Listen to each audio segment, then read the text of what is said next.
Good day everyone. I am Lera Montederamos and I am here to conduct a seminar on ICT policies and safety issues in learning. So, we all know that internet is an essential element in 21st century life, business, and social interaction. The school has a duty to provide students with quality internet access as part of their learning experience. So in this afternoon, we will learn the three information that I've give to you. So the first one is the ICT policies, safety precautions for students who are using technologies and internet for the means of educational purposes. So the second is technology rules for every classroom, and the third one is the legal, ethical, and social issues in media information. So, information and communication technology or ICT can affect or can impact student learning when teachers are digitally literate and understand how to integrate it in a curriculum. So, school use a diverse set of ICT tools to communicate, create, disseminate, store, and manage information. In some contexts, ICT has also become an integral to teaching, learning, interaction. Through such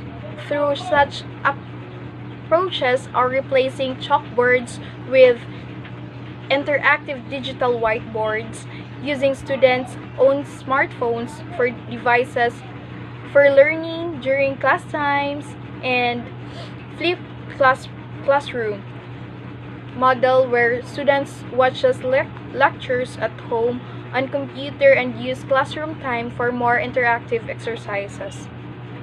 When teachers are digitally literate and trained to use ICT, these approaches can lead to higher order thinking skills, provide creative and individualized options for students to access their understanding, and to leave students better preparation to deal with ongoing technological change in society and workplace.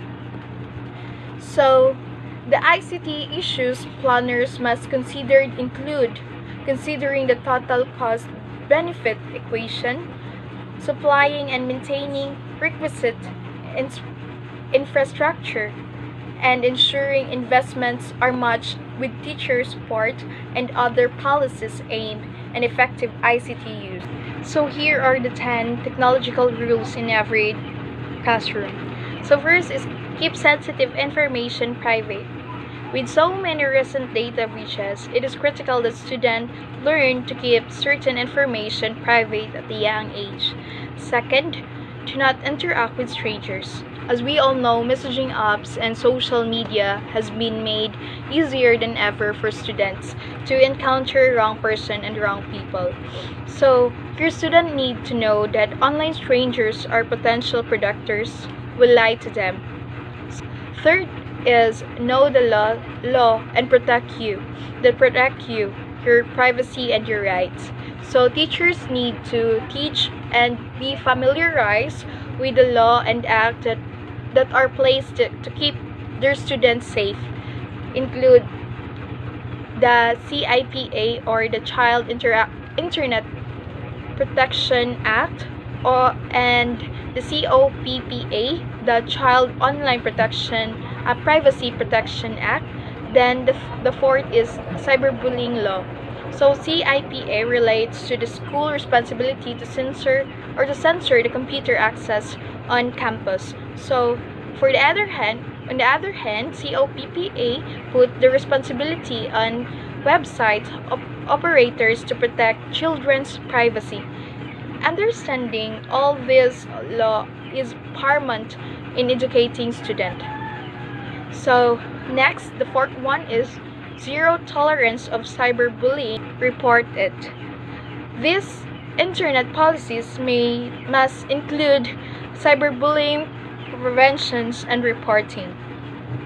So, according to stopbullying.gov, 9% of students in grade 6 to 12 experience cyberbullying, and this bullying can have severe, even life-threatening consequences. Students must understand the severity of it and know the real ramifications will be enforced for anyone who is caught participating in it. So the fifth one is engaging the appropriate online behavior. So students need to understand the basics of what constitutes appropriate online behavior and appropriate action. So the sixth, do not download anything without permission. So this is like plagiarism, and viruses often infect computers when someone downloads an effective file. This is one of the way hackers are able to access personal information. Yes, indeed. By implementing this rule, you're one step closer to keeping private information on your device safe. The seventh one, don't click on any suspicious link. So, links are other way viruses can get into a computer. Students are especially susceptible to pop-up scams and malevolent links to contain viruses as spyware. So the eighth one is do not overshare on social media, because once you post or once you share it, it will never truly goes away. So according to McAfee, that nearly half of kids have regretted something that they posted on social media. So while this could fall under appropriate online behavior, social media in particular have provided students with platform broadcasts in the world any time of the day. So the ninth is treat online relationship with caution. So another important topic is online relationships and complications of relationships in digital age. So many underage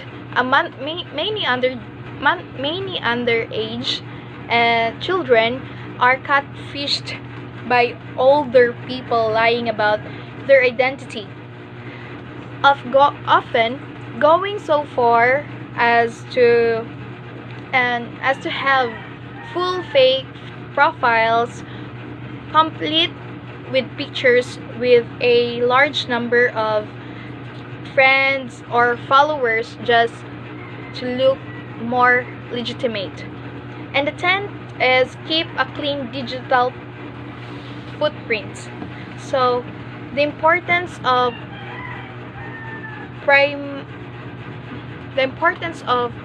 permanencies of students' digital footprints and how their internet conduct could affect their future and crucial piece of these rules.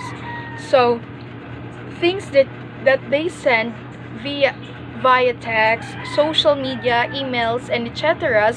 are never truly deleted. Just don't do it. Continue to reiterate that their internet choices can affect their futures, including the relationships, colleagues, administrations, and job opportunities. So that's all the 10 rules, or the 10 rules of technological in classroom. So here are the legal, ethical, and social issues in media and information. So first is the Republic Act number 101175, or the Cyber Prevention Act of 2012. This law in the Philippines approved on September 12, 2012, which aims to address the legal issues concerning online interactions and the internet. So, among the cybercrimes offenses, including the bill of cyber squatting, cyber sex, child pornography, identified thief, and legal access to data and libel. So, what is cyber? So, the second is cyber. Cyber, it means the relating or involving computers or the computer networks such as internet. The third is cyberspace. It refers to a virtual computer world, and more specifically is an electronic medium used to form a global computer network to facilitate online communication. And the fourth is cybercrime, which is known for us. So, cybercrime refers to criminal activities that carried out by means of computer or the internet. Then, the fifth one is cyberbullying, and it is the use of electronic communication to bully a person or typically by sending message of an intimidating or threatening nature. And the sixth one is hacking. Hacking refers to practice of modifying, altering computer software and hardware to accomplish a goal that is considered to be outside of creators' original objects. So, hacking thus, individuals who engage in computer hacking activities are typically referred for hackers. So, phishing is the attempt to obtain sensitive information such as usernames, passwords, and credit card details, and indirectly money. So often for these malicious reasons, by disguising as a trustworthy entity in an electronic communication. So next is the illegal downloading. So refers to obtaining files that you do not have the right to use from the internet.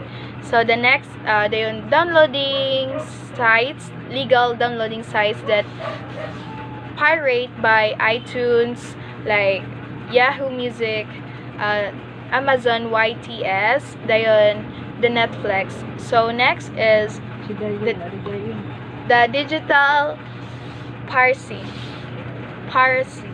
So it is the practice of illegally copying and selling the digital music, videos, computers, and software. So next is the identity thief. So identity thief is an deliberate. It is used to deliberate someone who is someone else's identity, usually as a method to gain a financial advantage, rather to obtain certain and other benefits in other person's name. So, and perhaps to the other person disadvantage or loss. So next is the cyber defamation. So it is unprivileged false statements of fact which tends to harm the reputation of a person's or company. There are two types of defamation. So the first is the libel, which is written, then the slander, the verbal. So next is the cyber sex. So we all know this is kind of known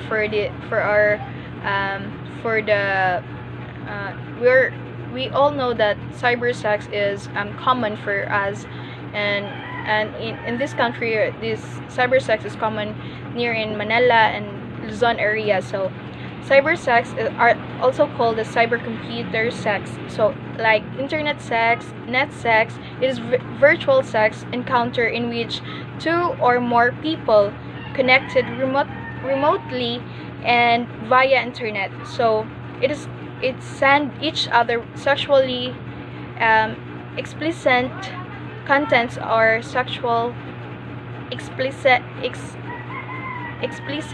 acts. So next is the child pornography.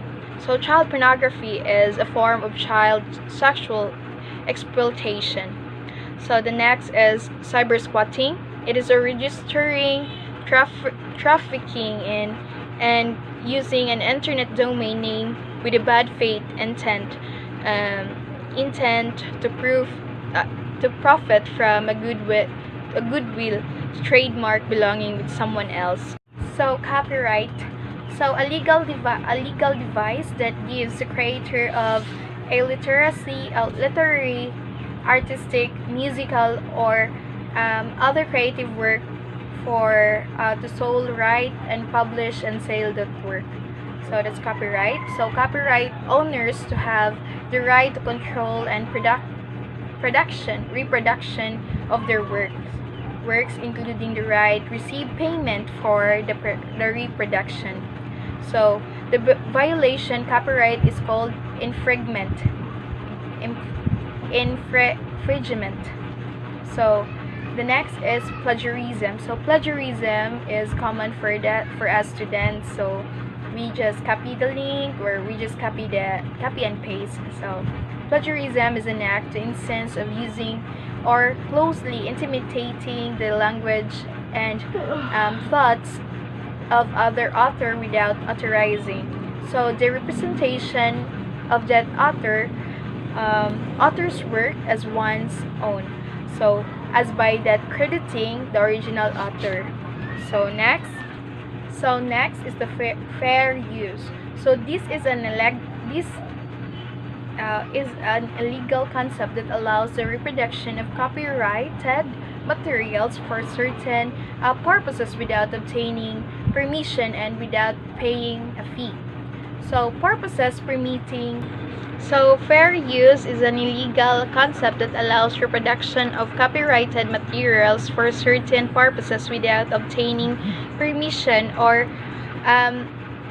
without paying a fee. So purposes permitting the application of fair use generally includes the review, the reports reporting, the news reporting, teaching, and scholarly research. So the next is the computer addiction, which is the most common for us millennials. So which common problem for us millennials. So computer addiction, the excessive use of computers to the extent that it interfere the daily life. Yes. So this is excessive use, for many example, interfere with works or sleep. Results in the problem with social interaction. Yes, this is the reason why there are introvert person. So and it affect our mood, relationship, and thought processes. So next is the digital divide, an economic inequality between groups in terms the access to, use of, or knowledge of ICT. The divide within the countries can refer inequalities between individuals, household, businesses, and graphic areas in different socio-economic and demographic levels. So the second to the last, the virtual self, the persona you create about yourself virtually. So the last one is the netiquette, the correction or the acceptable way of communicating on the internet. So that's all for the legal, ethical, and social issues in media and information. So in conclusion, in all the regions of the world, the penetration of information and communication technologies, or ICTs, in school leads the major transformation of education landscape.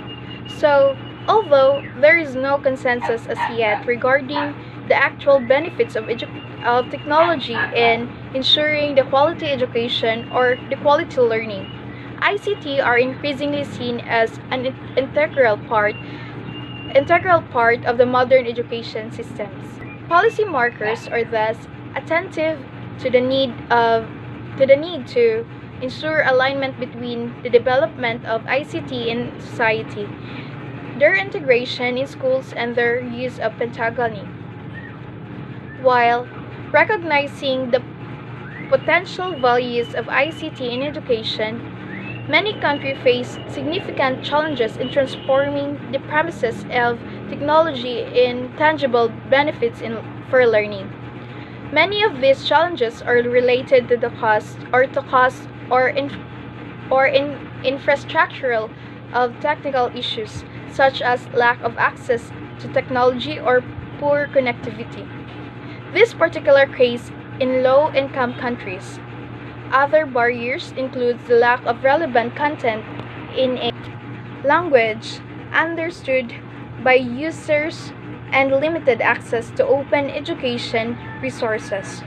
However, the main challenge including for the most advanced education systems lies on a teacher or lies in teachers. Teachers' capacity to use the technology effectively in the classroom. We all know that international schools experience shows the conditions for the effective use of technology in education vary from country to country. Yes, indeed, formulating the policy on ICT in education requires taking a set of variables into account such as objects, the availability of technologies, applications, and content, the teacher's capacity. These are defined as the combination of competencies, motivation, and characteristics of teachers' working environment, together transforming education by the power of the means of technology, the ICT policies, and safety precaution. Thank you and Godspeed.